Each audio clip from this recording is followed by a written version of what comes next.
Hello, everybody. It's the Nightwing at Way of Life Esports coming at you guys with another League of Legends video here today. We are going to be talking about the World's 2020 quarterfinals day 1 through 4 thoughts and opinions. So we just had the quarterfinals for the 2020 World Championship wrap up today with G2 clapping Gen G and sending them back home to Korea to teach them a lesson. So overall, I normally don't actually have someone else here with me, doing these type of thoughts and opinions. But today I am joined here by Buff Studman, whatever his name that he'll choose wants to be. Eventually, you're gonna need your own name, actually. Really? Eventually, yeah, because what are they gonna call you? Just They LS? can just reference me, yeah. It just kind of references that one guy. They'll call you like the LS wannabe or something like that. I'll be the what is it called? The cheap version of him. But do you have anything you want to say before we start on that? Not really. The quarterfinals, I think most of them went as predicted. I think all of them went somewhat believable. Like nothing was surprising. Like even the Suning versus JDG, I thought it could happen because again, this is a meta that's suited specifically for them. I wasn't surprised. Like all of them, in my opinion, every one of them besides maybe the Suning one went exactly how I planned it. Even Suning, I actually picked them in my pick'em. So I guess not. Nothing, well, it's crazy because like we'll get to that Suning series because I actually think the most interesting series on here was the top esports versus Fnatic series. I think that was the most interesting because like how Fnatic came out strong in the first two games and how the match ended are completely different. I think that was the most interesting series so far. I do want to point out, I think the reason this came out so far is honestly really well done on the coaching staff of Fnatic. We see in the first game they pick Orange, so it's actually counterproductive, like counter pick of Singed, which actually, if you throw the W down on Singed, he can no longer use the second part of his ult. So that pretty much negates every single point of having an Ornn on your team.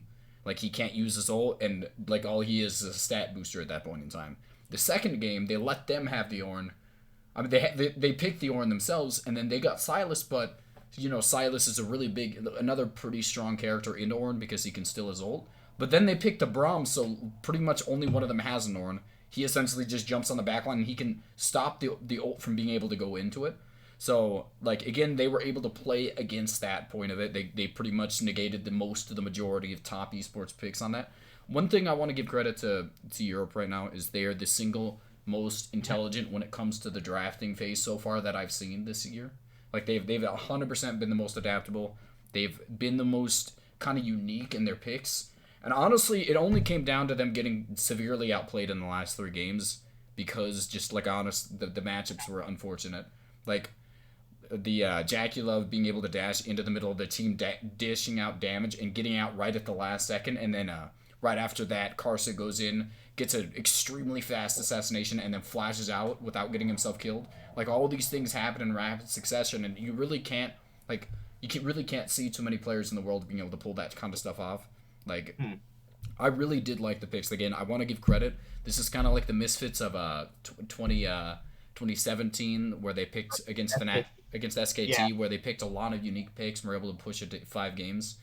Like, I think this was a very one-sided in terms of skill discrepancy kind of matchup, but they were able to go through the drafting phase. They were able to execute early game comps, and the reason I think they started losing is because they got extremely disrespectful in their picks and play style, and they started trying to pretend that they were, like, they tried to play equal G2? teams. Yeah, they try to play like G2 style that everyone keeps saying that they should probably adapt, but I don't know. Let's start with the first day's quarterfinal match, which was Damwon versus Dragon X. This was pretty much a foregone conclusion that Damwon was going to win this series. Now, we've actually talked about this.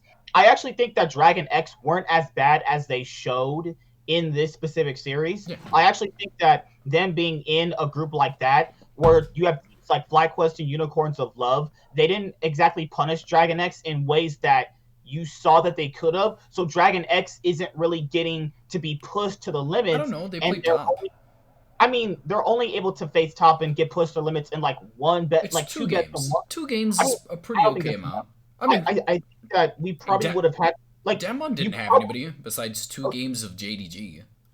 I mean, there was points where like they were contested at least during like skirmishes, I don't but know. I you don't didn't know. really see that like in the Dragon X group. Like it was pretty Like much just FlyQuest like was substantially better than Rogue. Like I mean I even think what's up? I think that Dragon X probably would have had a better showing if the competition in their group was a little bit higher. So say like if you have a Fnatic in top esports group with Dragon X. I think that Dragon X actually elevates their gameplay. I think the competition in the group was so low outside of top. Dragon X weren't really getting challenged at various points during the I don't game. know. I mean, I feel like they had one of the hard. If we look back on group stages, they had one of the hardest groups. Like that Only was because actually even. only because No, top no, no. esports. Even FlyQuest was better than a lot of the tier threes in the rest of the groups. Like That's actually true. That's it's actually true. like like realistically, you can't really ask for like a harder group for them because honestly, like all around, all the groups were kind of equal besides Group C and A. Like But there's just like Group certain C things they weren't mostly. getting like there's certain things they just weren't getting punished for in their I mean, that's just game. that's honestly how tier threes and tier fours. I mean, like Piosik randomly hitting his Kindred ultimate, like those things would get literally scrutinized if you do these against like in like your own region, but they I, don't get punished because like I don't unicorns and know. FlyQuest just didn't I punish. like all around. I mean, unicorns and FlyQuest. I mean, they definitely like the FlyQuest was able to take a game off Top Esports, so I do want to give them a little bit of credit. Again, it all came down to the fact, in my opinion, that I mean, I don't know. I don't want to give them slack because I don't feel like their group was any easier than the rest of them. Like I think that Group A was moderately difficult because Team Liquid stepped it up. Group B was stupid easy. Group B was the easiest one if we look back on Worlds. The bottom two teams, and that's the group that Damwon has, so we can't give them that excuse. Their competition didn't even have. They had the weakest group in the entire tournament, and like all around, still were able to But the play. issue with Damwon is Damwon didn't play down to their competition. Damwon That's just only played I at the don't know. level that they I were feel like given. that's literally Damwon's playstyle is literally if you don't engage on them, they just play the game out. If you engage on them, they just skirmish with you. Like they just kind of adapt to their enemies. And that's the reason they were actually able to drop off a game to JDG because JDG wants to scale into the game and Damwon kind of lets them at some points in time. And that essentially just threw them into a situation where they got into a bad point of the game. Like I think the reason they lost this series, I agree with you. They played worse than they were. Like this is not the Dragon X we saw in group stages even. Like I feel like they played better in group stages, but again, we saw a situation where Dragon X was trying to transition their playstyle into faster paced inside of group stages. We got into the knockout stage. I don't think they initiated really once at the beginning of the halves of the games. I mean, I guess it just shows you that best of ones are probably just worthless in terms of seeing an actual team strength. I Because, don't like, know. I mean, you can take little things from what Dragon X were doing in their best of ones and go, okay, they can play like this if they don't feel like they're pressured. I think they only played faster in the group stage was because they really didn't feel pressured by the other two teams. So you don't need to I show much. I Like don't know. they didn't really. Did they really need to show I much against think Unicorn? the They didn't. reason I mean, I actually completely disregard this. I don't think the bottom two teams had anything to do with it. I think the reason they stopped playing fast paced is because they realized they placed one of the fastest paced teams in the group in the tournament in top and weren't able to take a game off them. And they realized we're not good at this, and they just got in their heads and stopped playing like that. When realistically, that was their best choice was to try to keep doing that. Like they just let Damwon steamroll them, and they looked like JDG in groups in the first week. Like honestly, this is not this is Dragon X should have kept doing what they're doing. They didn't work on JDG. I think they got in their own heads, and that's why they kind of swapped into a more passive playstyle. It was frustrating. For me, like I think that Dragon X could have made this a 5 game series if they played the way they did in the group stage, or at least made it a close best of 5. Because I don't know. when you saw Piosik popping off, when you saw Tyria playing the way he was in group stages, I mean that's why I said best of ones are maybe pretty much worthless in terms of really seeing a team's actual strength. Um, I think to really see a team's actual strength, it would come from a best of 5 or multiple best of 5s, and multiple best of 5s are the reason why people came to the conclusion of that's why Dragon X were going to lose. It was after seeing multiple best of 3s and best of 5s I of don't know. seeing what their ceiling is. I mean, I think if we come down to that, we can look at the best of fives, and we saw that Suning was in better shape. We look at the previous best of fives in between them and JDG, and JDG came out on top because that was a good choice to But Suning did get top 3. Suning got top 3 though. It wasn't like they were. They got demolished when they faced like the top 2 teams. Like I mean, that's to be expected. Well, yeah, but what I'm saying is, when we get into the world stages and the meta kind of slightly shifts, it's a very slight shift into a faster pace kind of. I don't even know if the meta really shifted, mostly more so as they kind of had to adapt to the other regions' playstyles on top of it. I think it all came down to the fact that Suning actually was really well adapted to play this kind of playstyle, and JDG wasn't prepared. Like, honestly, I think that best of ones really do show the state of the teams. And like, honestly, if you think about it, best of 3s are just 3 best of 1s, and that's realistically what it is. That's the reason I would say that kind of stuff. It's more bigger sample size. It's the only reason it's like that.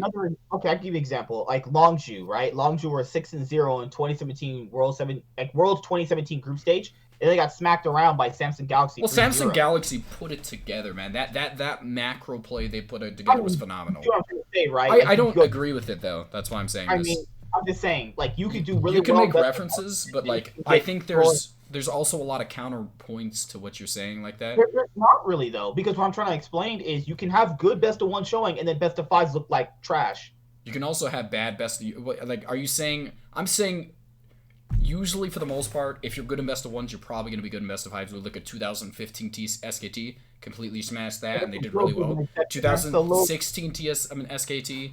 2017 Samsung Galaxy did well in groups too. 2018 IG did really well at the beginning.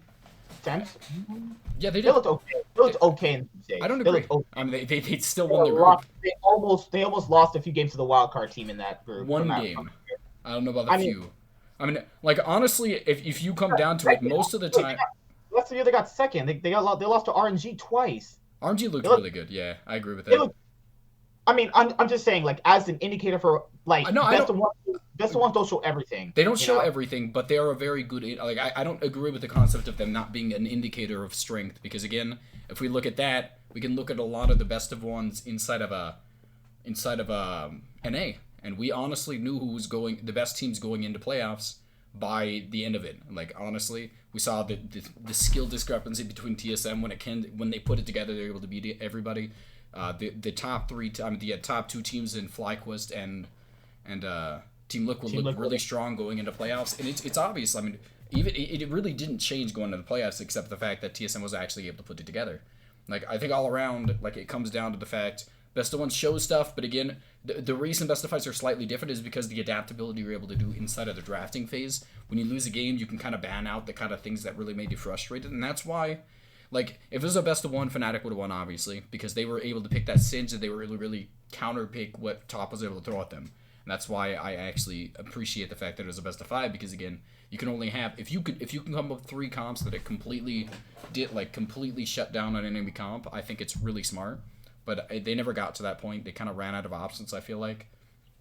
All right, so that's Dragon X versus Damwon on day 1. I think this was a foregone conclusion. I even said 3-0. I mean, we already saw this match like about a month ago, so we already know how it's going to go in general. But I do want to give credit to Pyosik. He did look a lot better. I think that if Dragon X want to actually be a team that wins an LCK title, I don't know if they're going to make franchising, because the LCK is going to be franchised in 2021.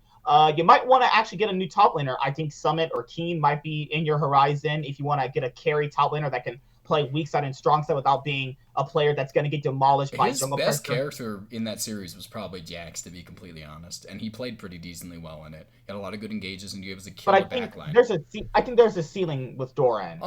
You know what? I actually have seen glimpses of him being able to be decent, but it really kind of falters every once in a while. It's really surprising me, because when he first came into the scene, I really believed in him, because he showed a lot of talent. When next season, he really didn't look great. And then the season, this next season, he didn't really look great in the regular season, but he actually, again, when you put him on a carry character, he actually does pop off sometimes against the lower characters, but he can't beat those top Korean top laners, and that's the big problem. Going on to day 2. You got a time limit or something? Oh, no. Yeah, you're trying to keep everything a little fast-paced today. Oh, fast-paced. I got a lot to say. Suning versus JDG. This was the only match I got wrong. I did have Suning first. I should have just kept it. I mean, but that's the whole thing about it. There's reasonable reasons to think whether or not JDG would win. There's reasonable reasons to think that Suning would win. There's nothing wrong with being wrong.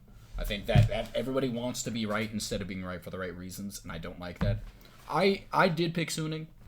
I had very big problems with actually keeping them there because, again, we had seen their inability to actually adapt to the drafting phase, and we saw their inability when Zoe wasn't on Angel. There was a lot of problems, but again, when it came down to it, we saw a lot of weaknesses in what's his name, in the mid lane. What's his name? Angel? What? Not Angel. Angel? No. For JDG. Yagao. Yagao actually, again, when it came down to the fact that he had to play something other than Zoe, he looked really good on Zoe. He's one of the best Zoes in the world. I think that's without a doubt. I was never ever judging his strength off just Zoe. I saw his playstyle and I was like, Larson was able to go toe to toe with him. Larson was never able to go toe to toe with that. I didn't see a game like that. I'm just saying like he has. I think some of the EU mid laners could probably give him a run for his money. I think he has 4 to 5 champions where I think he's world class on. But the thing about it is, not all of them are meta right now. I think his LeBlanc is extremely good. I think his Zoe's really good. I think his Azir is really good. Like, all around, he has a lot of good champs he can play around. But again, when you get him off those champions, I think he looks significantly weaker. He doesn't look as strong as, like... And again, like, the problem is that a lot of the Chinese top laners... I mean, every single one of the Chinese mid laners is a world-class Zoe. Every single one of them. So that's the big problem with Yagao. He actually has a lot of weaknesses when it comes to his champion pool in that aspect. I think the big thing that I took out of this series is the fact that, again, I do want to point out SOFM got caught out a few times. I think that was again, that kind of goes with his play style. He really tries to test the limits and push everything to like the highest amount of DPS he can. But again, I think he played incredible in some of the team fights. Like just the perfect, like frame perfect auto attack cancels and all that stuff inside of the river on Baron. Like I was just completely impressed. Like, he'll actually sacrifice his flash just to get an optimal amount of DPS out on somebody. Just not actually killing them, just going in on them and then having to flash out so they can't contest the objective they're going to. Like, we've seen him a few times do, but again, when the Bard tunnel went in and he went over to the left side a little too far, he got caught out. I mean, I think there's ways in SOFM's gameplay where you can exploit him. I think he has one of the least exploitable gameplays in the entire jungle. Like his pathing's incredible. Like I think when it comes down to it, the only exploitable thing you can do is just massively gank the side lanes while because he'll try and do like dragons. Like I think all around he's an objective focused jungler, but at the same time he does really counter jungle a lot, and he's always seems to be in the right position to counter gank. Like I don't know, like if you're gonna talk about a counter, like a what's it called, like a exploitable jungler, you have to talk about the likes of like Klid and like Jankos right now. Like those are the most exploitable junglers, and we obviously saw. But I think that if you're Suning right now, you need SOFM to kind of clear up those weaknesses without getting caught out. Because in game 1 of Suning versus JDG, he literally stopped hitting the Baron, went over the actual mountain terrain. But they stopped doing Baron at that point in time. I want to point out they just stopped doing Baron. Everybody was over the wall. So but I mean, him dying in that position through the game. He got hit by a Zoe bubble on the other side of the wall. He jumped over because he was trying to get out of the Baron pit. Because again, you take extra damage. He didn't want to get insta killed. But again, he walked over a little bit too far. But at the same time, there was 2 other people on the other side of the Baron pit. I don't really blame him for that. I think that was a moderately poor situation. But again, that is the whole problem with Yagao's Zoe is it's incredibly good. He was able to pick off a lot of people that game, and that's just kind of the problem. That's the only game they won. That's the only game. Yeah, it was a really good play on his point. But again, this is the way SOFM plays. It is really, if you can play perfectly, he will keep in mind all these things. If you can play it perfectly and he makes a mistake, there is a point in time where you could do it. But I don't think banking on trying to kill him is a good idea because his mechanics and reaction time is so quick. Like, well, what has shown people at this World Championship, other than the other World Championship, was that if you can get a good draft early on, have strong level 1 champions, and invade and put the jungler behind to a point where he can't really do much, I think that's kind of what... I don't know. I saw a few cheeses, but like I don't think the level 1s are a sustainable thing. Like again, everybody invades with their strong level 1 comp because you have the ability to. But again, they stopped doing that towards the second half of the the what's it called? Maybe Team Liquid did it a few times, but like for the most part, most people stop doing it because it's really just a cheesy way to get in a few wins so you can get into the next round. I Like personally think that like JDG massively underperformed to most of the expectations people set for them. I actually think one of the weaknesses they had again was a big problem was the fact that first of all the mid laner champion pool, but it's what one of the actual underperformances with the bot lane. This is actually what lost them the entire I series. told you they were good in laning phase, but outside of No, laning no, phase, they no. made That's a the lot actual of problem. mistakes. They never laned well. They never laned well this entire like worlds for the most part. I thought going in they would have good laning, but they always made bad decisions outside of Oh, no, laning no, no. phase. I think they were consistent. They just weren't outstanding. Like the reason they looked so poor was in comparison to Jackie Love and all these ADCs, they're just not as good. Like I want to like again. I think the big problem with this team is the fact that Kramer and whatever. God, man, I can't remember all these names. Loken and Love Mal. Loken and Love Mao. Thank you. Like I think good thing you have me here. Otherwise, you'd be struggling. yeah, I'm really bad with names. That's my big thing. Like for the most part, I think that they're statistically, not even statistically, like all around, they were the most dominant inside of laning bot lane inside of China, which is kind of surprising considering the talent pool in the bot lane. But at the same, like obviously you've seen the exploitable weaknesses of some of the top teams, like Top Esports has a weak side bot side. But like they were the most dominant bot side laning phase, and it really didn't show in this World Championships. We didn't really get to see that put on display, and I don't think it had anything to do with steeper competition because again, most of the ADCs in this Worlds don't match up to this bot. It shifted to utility for Loken, and it really I think was the utility the entire year. I mean, he excelled better on the other picks, but what? I mean, it's been utility the most. Like again, Ashe has been in meta since the beginning of the season. We have Senna, who's actually shifted slightly more, like out of the like again, she's still one of the biggest picks, but she got nerfed to go pre going into Worlds. Like a lot of these utility ADCs have been in meta since the beginning of the season, and I think all around it's really kind of been aggravating. I don't like utility ADC metas because it just kind of negates the ability for you to outplay somebody. But like.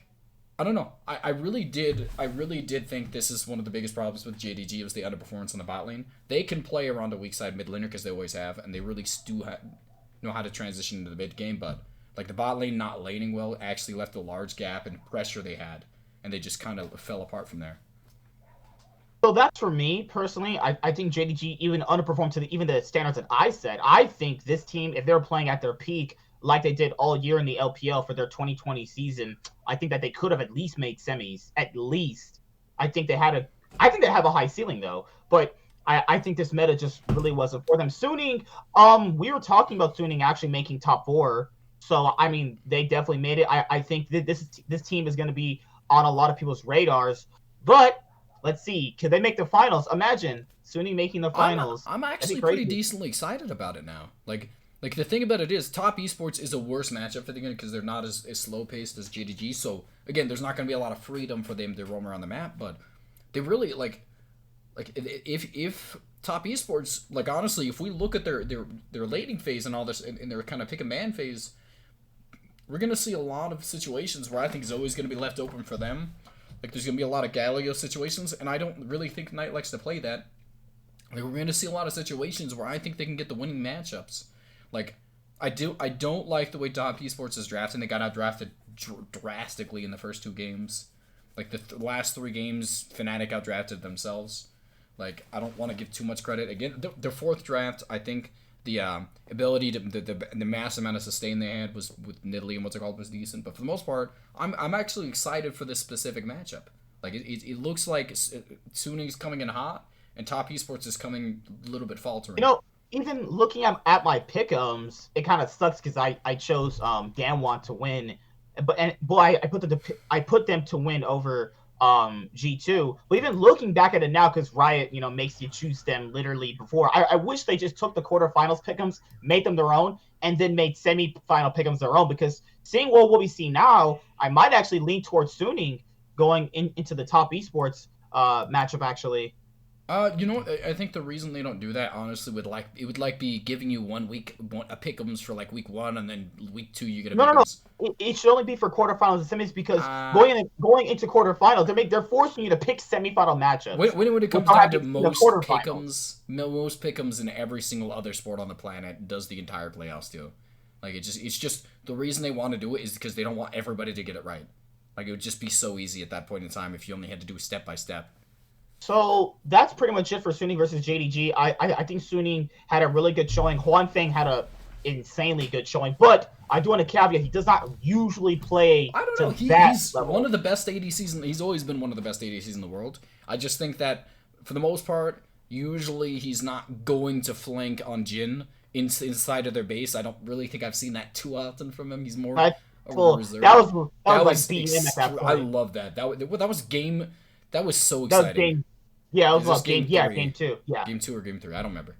All right, so let's go on to the only matchup that went to 5 games, which was Fnatic versus Top Esports. And looking at the first 2 games, Fnatic played really, really well. I think if you're Fnatic, you should go home with your head held up high. You put on a show. And the issue here is there was this one person, I forgot which caster said this a long time ago, because for best of 5s, when people always say a team should have won, it's not about how you start a best of 5, it's how you end it. Top Esports ended it strong. Fnatic started it off strong, but it's not about how you finish the race. It's about how you it's not about how you start the race, it's about how you finish it.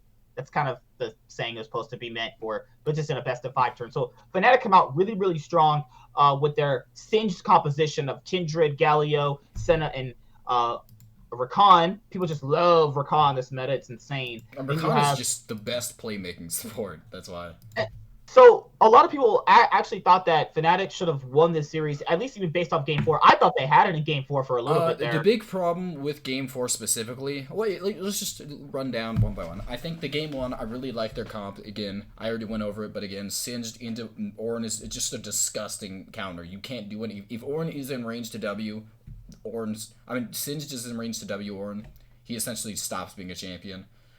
His abilities to kind of shut out Ornn in the laning phase, because again, Ornn has a lot of trouble actually getting onto somebody, and the mobility that Singed has kind of keeps him away, so he's going to consistently shoving the wave on him, and again, Ornn is kind of at that point in time forced to CS at the tower.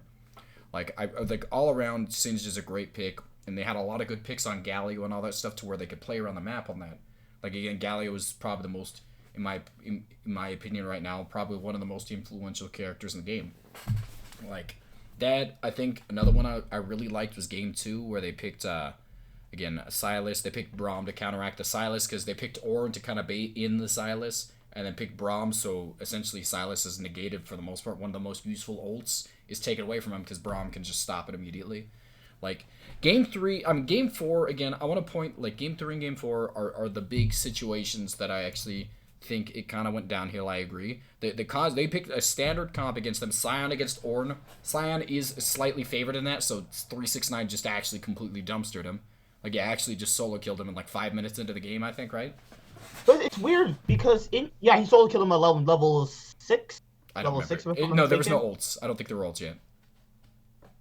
So here's my thing with Game 3. The problem with Game 3 is that you're taking a quote-unquote disrespectful draft, but I think Vel'Koz was a good pick into Orianna. That was the only thing I thought was good. Other than that, I thought most of the composition was pretty wonky, because you have Selfmade picking Kha'Zix because he probably thinks that Karsa is tilted from losing 2 games straight, but that was further from the truth. Karsa actually came back in this game really, really hard. He was invading Selfmade at every single turn. He actually invaded him at level 6 toward the Raptor camp, and that's what puts Selfmade behind. You can't put assassins like Kha'Zix can't really be put behind at 8 minutes into the game, because at that point your impact on the game only comes from flanking or getting off picks, and that's not going to happen when you're behind because you're also down in items. And I think that Selfmade picking Kha'Zix over something like his Evelynn really, really threw off Selfmade's tempo in the game. I think specifically Selfmade could have probably got them a 3-0. But the issue here is Fnatic are taking a composition where it's how do I explain it before? it's like when you drive a car, and then when you drive a car, at a certain point you accelerate because you want to get to someplace faster. But then when you realize you're gonna make it there anyway, you kind of take your feet off the gas pedal. And that's kind of what Fnatic were. Fnatic, to me, were a car that were going really, really fast because they almost actually won the series, even by the other games. But they just kind of took their foot off the pedal because they thought the top esports maybe were mentally broken. Because why in the world will you pick a non-hard engage comp with just Rakan as your engage? They had a lot of it. Like, I want to point out the reason they picked this comp specifically. Again, they had a lot of long ranged engage. What their plan was to get into team fights with Ornn, Rakan, Jhin. Jhin and Ornn were going to be the big utility long ranged ults that can actually get people kind of locked up. They were going to use Rakan as that kind of person to lock them down. And again, with Vel'Koz, with all these ults going off, you can lock them down for a considerable amount of time, and then you can pretty much, like, he is the best single target, like AoE kind of shred. It doesn't really need items because he does true damage. He melts everybody. Doesn't matter if there's a tank or anything. Like, I get the concept of what it is, but the problem is, like, first of all, you have a lot of utility for what's it called? For JackeyLove. JackeyLove has a Karma on him. There's a Sion who has a lot of good dueling potential in top lane. So again, you have a losing top side now. Again, with Orianna is not going to lose the lane at the very least. So essentially, you're just scaling against each other, and you're kind of betting Nemesis against Knight at this point in time for some reason. I don't know why. Like, then we have Karsa, who just played incredible. Like, he literally was jumping in and out of the fights, coming back and forth. And I just didn't know what to do at that point. So, like, there was, like, the reaction speed at which he was able to do all this stuff, on top of the fact with Ezreal, too, I was just genuinely impressed. Like, I wasn't expecting too much from this comp, but at the same time, like, from a Fnatic's comp again, because, again, they have to straight up team fight them. This is a comp they built not to do anything. It wasn't to counteract Top's comp. It was specifically to go in on them and team fight. And that's where they kind of messed up, because they forgot, like, they stopped playing like they were the underdogs and started playing like this was an equal kind of situation for them, and that's why it just didn't pan out. Yangji, he was playing so bad, they just put him on Karma, and I was like, okay, if you're putting him on Karma, that's like just tell him, hey, you need to stop feeding. That's the big problem with this team mostly, is the fact that Yangji has a lot of good situations where I think he plays well. For the most part, he's the obvious weak point of this team, and you can always target the bot lane because he is very terrible. Even JackeyLove. Reckless showed you can easily beat JackeyLove if you play out your lane. No, it's the weaknesses that Yangji actually exploits that makes it kind of hard. Again, on top of the fact that you don't actually have to rely on, like, ADC skills more so as you can actually just use the ability to CC and all that stuff. Like, all around, like, Reckless is a worse ADC, like, just purely ADC style than JackeyLove. I think that's really, like, it's pretty obvious for the most part to most people. Like, he's just all around his ability DPS and all that stuff, but he has a lot of good qualities when it comes to, again, he's still a really good ADC himself, and his utility is what the big difference maker right now. He's able to use his the abilities an ADC is able to dish out and use them very effectively. But all around, we're not going to see that game 3 where he eases into the enemy team and kills everybody kind of thing that JackeyLove was able to do, or dish out all that damage, get out at the last second and not die. Like, I think that was a big problem that I had with that. Like, again, there was like, it just straight up, when they wanted to play a team fight comp, they were just completely outclassed. Instead of just trying to look for these early game team fights and trying to counteract it, they just got completely, like, dumpstered. And then we get to game 4, and they pick an incredible comp. I really, really was impressed with, like, this is the one comp that I think surprised me, because I actually thought it looked terrible on paper. I was like, they're picking a lot of fast pace, but, like, what is the whole point of it? And then we get to see it in action. And with Senna in Italy, there's so much sustain. Like, it's massive amounts of poke with all these characters. Like, you really can't get onto Senna because she's one of the longest range ADCs at this point. There's a massive amount of healing going on. There's a massive amount of poke going on. And if you get on top of him, like, what's it called? Like, Tom Kent is able to eat whoever you get on top of. And Sion's just a massive tank who just does a lot of damage. Like, the reason that Selfmade, like, this is the one game that I think they got drastically outdrafted in. Like, I was surprised. Like, they even got the Galio, which I think was Nemesis's best character. I mean, even then, like, Nemesis straight up walked in on, like, Knight and was able to kill him level 1 or level 2 or 3 with Was it Selfmade. Oriana or Lucian? With Selfmade. No, he had a Galio, and Graves Oh was able yeah, to just yeah. walk into the lane and kill him. Like I So, was. What do you think? like I don't really know. Like this series was I interesting to say the really least, but liked it. I think that Fnatic had a good. I still think they had a good shot at winning, though. I think that they actually underestimated Top when they got the lead. I think they actually thought that Top were just done, and nope. Turns out they're just going to keep going, and that's the problem with some of the Western teams is that when they kind of overperform to some expectations in a best of five that probably even they thought weren't even possible. It kind of gets to a point where okay, this is the reason why Top are one of the best teams in the world because you see games like these. But now, if these were best of ones, it would be like, well, Fnatic's clearly the better team. But in a best of five, we know that it's still Top that's the better team overall. But JackeyLove is gonna be a weakness for Top Esports moving into the next round, along with Yu Yanji. I mean, It's Yu pretty Yanji much set a just record. Yuanji, dude.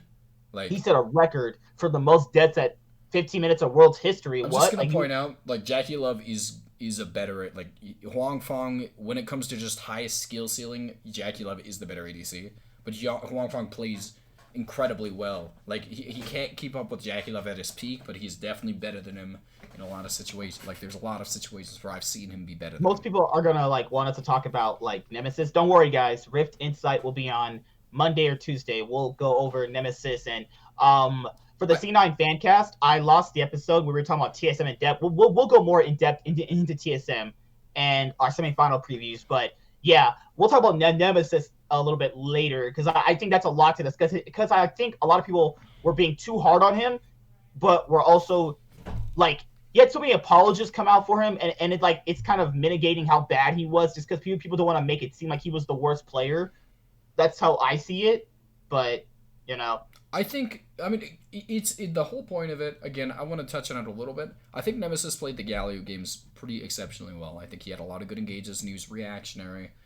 Honestly, if you want to carry mid laner, that's obviously not the way you want him to play. His Twisted Fate was terrible. I did not like his Game 5 Twisted Fate. He was I mean, Karsa and Knight played that really well. I think that was more Karsa and Knight playing the early game ganks off really well. They just literally didn't build any tanks, so why not just go Vladimir? I mean, again, Gangplank goes well into Vladimir, so it's like both of them are free farming, but Vladimir just is infinitely better in team fights unless he gets a massively good barrel off. You just kind of set yourself up to have the losing matchup there. I don't know. I didn't like that. Honestly, I don't really think that Top Esports drafted well. They just kind of got a free Vladimir game. You can easily play Vladimir into this situation. I don't think the Vladimir was very much kind of relevant, as I would say, but at the same time, you shouldn't allow this kind of comp to be existent. No tanks at all. There's singular items of defensive items, but for the most part, there's not really any defensive items, and Vladimir could just melt them if he goes to late game. And it's a Gangplank top, so there's not going to be any real pressure generated. Even though Whipple was able to solo kill him, it didn't really stop the kind of methodical, slow-paced scaling that Vladimir had, and it just kind of went out of control. This Knight was able to play insanely well in the Silas, and again, stop giving. He played really well the Jace too. I'm just saying, later on during the series, you clearly saw Fnatic making mistakes. There was this bot lane dive they were trying to do. Hylissang didn't use his ultimate one time in that whole skirmish that they had when they all hit level 6 when Rekkles got the solo kill on the JackeyLove. Hylissang did not use his set ultimate. You could clearly tell Fnatic were playing worse as the series progressed. Maybe they just came in on a high and they were honestly, they played to their standards in some of the team fights in the game 3, and that's kind of probably got in their head.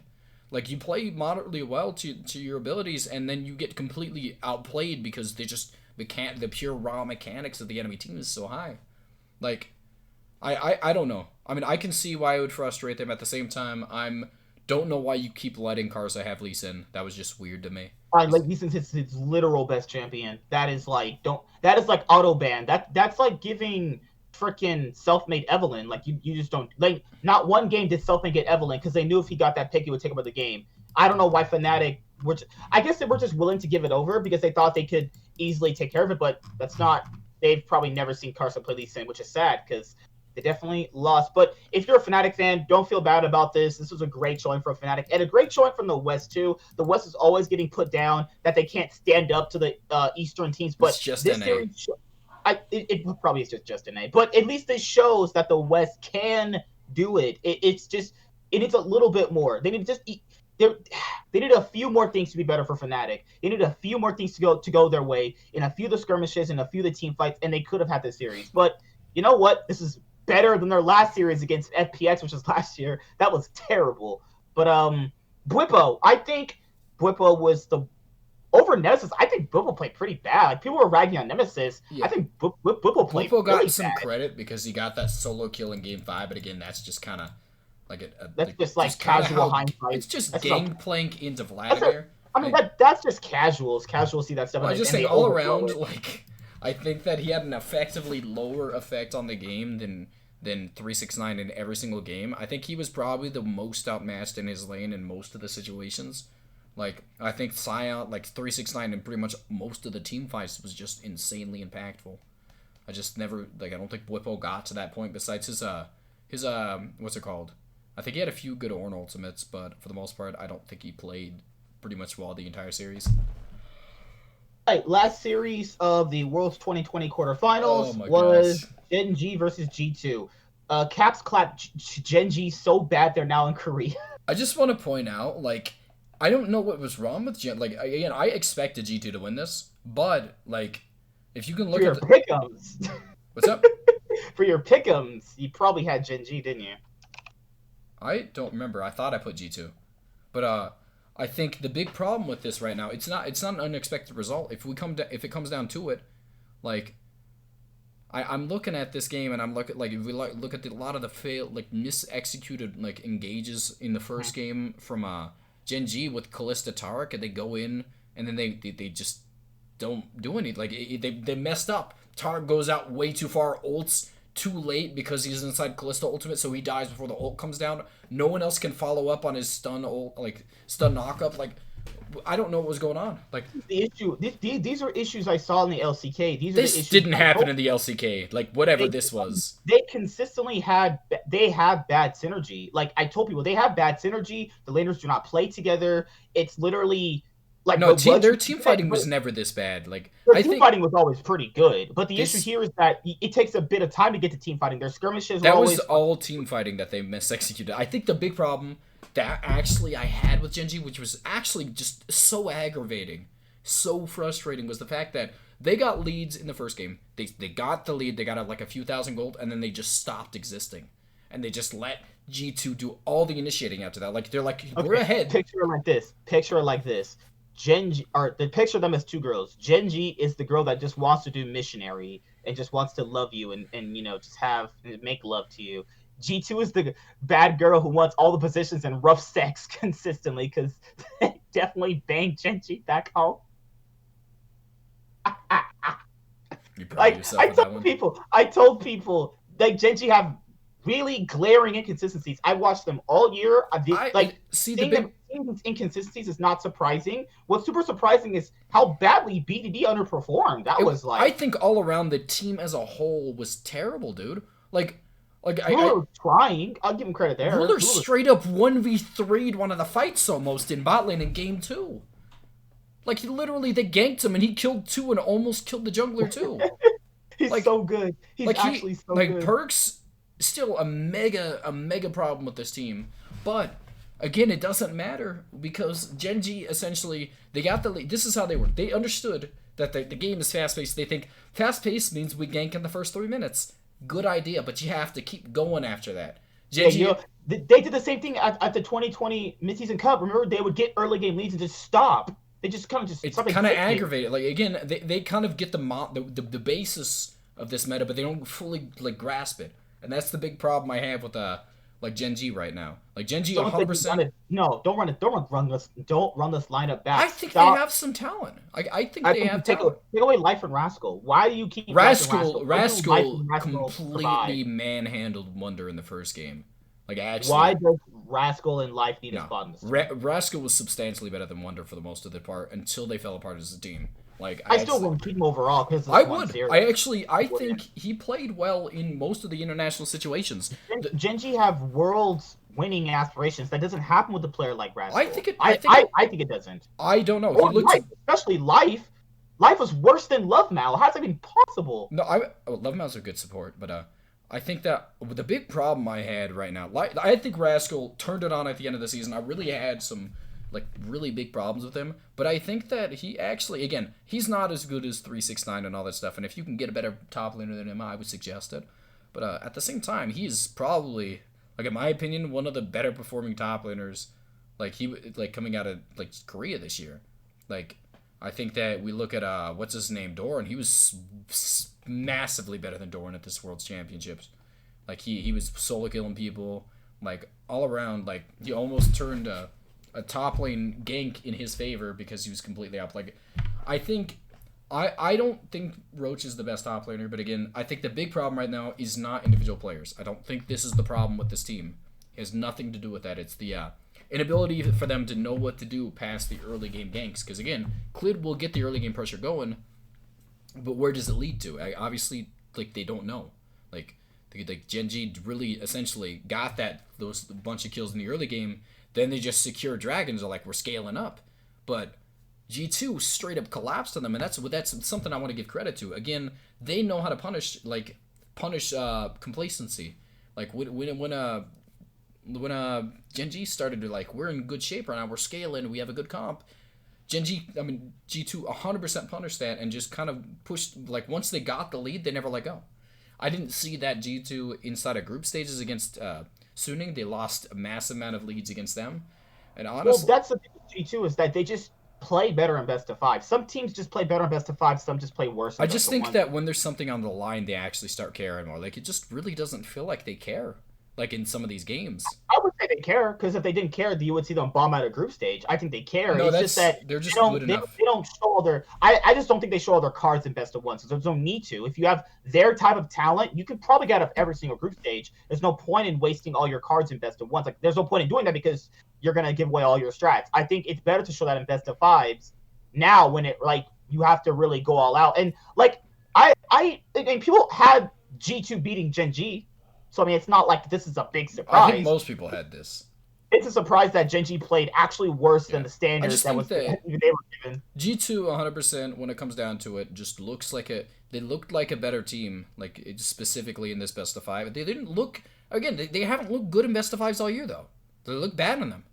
All around this entire year, they've been dropping best of 5s left and right. So it's can you really rely on the old G2 to be able to bounce back? Because they don't drop best of 5s internationally. It's a different thing. They don't. Yeah, because that wasn't the same G2. This is a weaker version of G2 this year, and that's why I was a little worried. I was this G2 has looked shaky the entire year. You can't just use last year's G2 because that was a better, a really well performing version. This year's G2 just looks so bad, and I was really worried. I was are they gonna drop G? They're significantly a better team than G2, Genji. Oh, I think the Dodgers just scored. Oh, but yeah, we're gonna wrap this up in just a little bit. It'll be 5 minutes. So overall, I personally think that Genji going into the next season, I like Genji, I like Ruler, but you know what? I don't think you're gonna be winning with Life or Rascal. But I think if you want to keep Rascal, you should probably kick Life because that guy is not good. I don't know. I think if they want to win, they just need to learn how to. Because even if they got literally 5 Knight level players. Actually, no, they would probably win if that. Let's just go tone it down a little bit. If they got really good players at every role, if they had the talent of Damwon Gaming, if they continually play the game the way they do, they won't make it out of they'll won't make it out of quarterfinals. It doesn't matter how much talent they have. They just don't know how to play the game right now. There has to be a concerted effort to learn how to play the game properly. You're kind of muted right now. Okay. What happened? You're good now. Okay, so for me personally, there's just so much issues with how they play. Clid and BDD have terrible synergy. Going into next season, I think they have to fix that. They have the same issues Damwon had when they were first playing last year, or in the Challenger scene when I was watching their games in the Kespa Cup of last year. They clearly do not play together. That is a big issue. You have Ruler literally Ezreal E forwarding in, and then you have the jungler back, Clid just back there just sitting doing like nothing. I'm like, what is this? What level of disgustingness is this? Or Rascal, he just like runs in and tries to flank. No one's even close to him. He's going in way too early. Like it just feels like they're never on the same page. And then you get games like these where you can clearly tell they're not on the same page. And Clid definitely, I don't know. Is it expectations from him? Because like on SKT, he was like one of the best junglers in the world. On Gen G, I think he's still very good, but like you can clearly tell he's not playing as up to standard. Is it just the state of the game, or is it just the picks in the jungle? Because I don't think nothing's changed other than the fact that he's playing not to the standard he showed in 2019 with players he probably should be better with. I just think that Gen G don't really have a plan from the coaching staff the way that T1 did for him, because T1 has a set way they want the jungler to play, and Clid played that style perfectly. With Gen G, I think he's freely able to do whatever he wants, which I don't think he's very good at. I think he's better with a plan given to him, which is why I think he succeeded on T1. But with on Gen G, I think they just go in thinking he knows what to do, and that's clearly not the case. It's clearly not the case. He literally got caught out consistently in the series so much that it made Jankos look a lot better than he did in the group stage. But that's just me personally. Okay. I was just letting you go. I didn't know if you were done or not. Oh no, I thought you just left again for the game. But that's pretty much it. Everyone, he'll be on for Rift Insight tomorrow, right? Tomorrow, Tuesday. We'll have Rift Insight on. That way we'll go into TSM, because the last C9 Fancast episode, sorry about that. For some reason, my audio wasn't translating over, which is weird because I knew it was, because I saw the audio bar on OBS and Discord go. But it happens. Things happen. It's okay. Was it your hearing or your actual talking? Everything worked. All the mic was on. I'm saying, like in the video, was it the sound or you talking or them talking? It was me. When I played it back and I heard myself, I was not saying any sound. It's a new mic. Come on, man. Oh, okay. Yeah, happens. It's okay. On Rift Insight, we'll go over TSM failing at Worlds, because I do want to dive into that a little bit more than I did. And then we'll talk about Nemesis, and then we'll preview the semifinals tomorrow or Tuesday. Whenever you see the video up on YouTube, just hit the notification bell and you'll be notified. But it has been a blast doing the highlights reactions, though. Man, watching the top esports versus Fnatic series. Woo! That is League of Legends right there, where you're seeing one team down and out, pretty much off of the count, and just bouncing back 3 games in a row. Because that's the mentality with best of fives, is that you start really strong, but now when you start losing some games, well, now you're about to get reverse swept. Now you're 2-0 down. It's like, how did this even happen? But overall, I think that this is a good showing from Caps. I think that Caps is going to be an X factor if G2 take down Damwon. Now, next week, can Damwon get the revenge against G2 from last year? Because it's very clear this G2 team, this Western team, can take out Korean teams, which is good to see. I think that's really good to see. This is still going down as one of the best Western teams of all time, if not the best. It is the best. If they make another World Finals, if they beat Damwon this week coming up, if they beat them, this is the best Western team. It is the best Western team already. But this will cement it. Like, this will just pretty much cement it. There's not really competition for them. They've had massive amounts of success, and honestly, I was reluctant to put them above 2015 for a while, but like there's so much talent on this roster. They're all stars. Like, it's such a good team. At their MSI, they won. I'm just kidding. I'll see you guys later. Like, comment, subscribe. Most of all, enjoy. I'm the Nightwing, and Wave Life Esports is signing out, guys. Peace.